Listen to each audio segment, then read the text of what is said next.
আসসালামু আলাইকুম। আজকে এই যে আমি আমের কাশ্মীরি আচার বানাইতেছি। এই যে আমগুলো একটু মোটা করে কেটে নিলাম, এই যে চিনি নিলাম, হলুদ নিলাম, লবণ নিলাম। এটা সহজ পদ্ধতিতে বানাবো। চিনি দিয়ে দিলাম,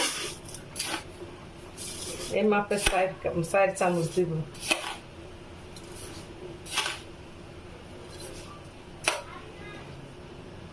লবণ দিব 2 চামচ,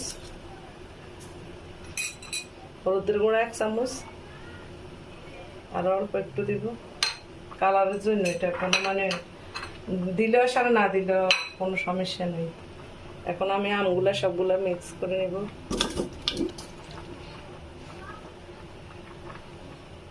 চুলাটা জ্বালিয়ে দিলাম।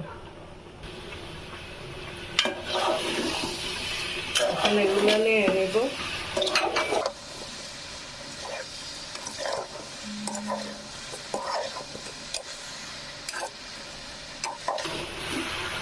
আগুন বাড়িয়ে দিলে পানিটা শুকিয়ে যাবে তাড়াতাড়ি। কাশ্মীরি আচারের মধ্যে এত বেশি পানি বাড়াইলে আমগুলো নরম হয়ে যায়, এই জন্য পানিটা তাড়াতাড়ি টানি ফেলানো লাগে। রোদের ঝামেলা ছাড়া এটা বানানো যায়, পুরো 1 বছর থাকবে।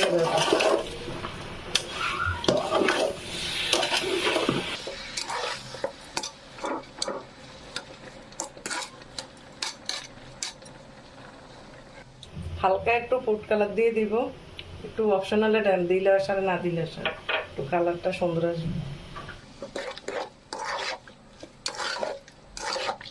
5 মিনিটের মধ্যে এগুলো হয়ে যাবে। পানিটা কমে গেলে উঠে যাবে।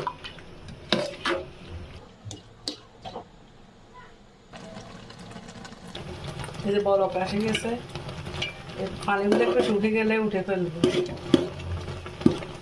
এভাবে আচার দিলে এগুলা গলবে না, আমের পানি সবগুলা বাইরেছে।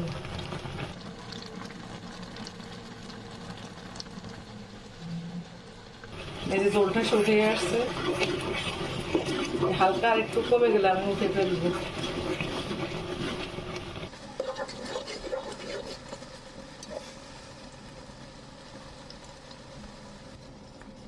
এই যে হয়ে গেছে, এখন পরিবেশনের জন্য নিয়ে নিব। আমের কাশ্মীরি আচার এইভাবে বানিয়ে 1 বছর রাখা যাবে, এর পরেও যাবে। এগুলো অনেক ভালো হয়, রোদ্রে ঝামেলা ছাড়া এগুলো বানানো যায়। এই যেভাবে বানিয়ে খেয়ে দেখবেন।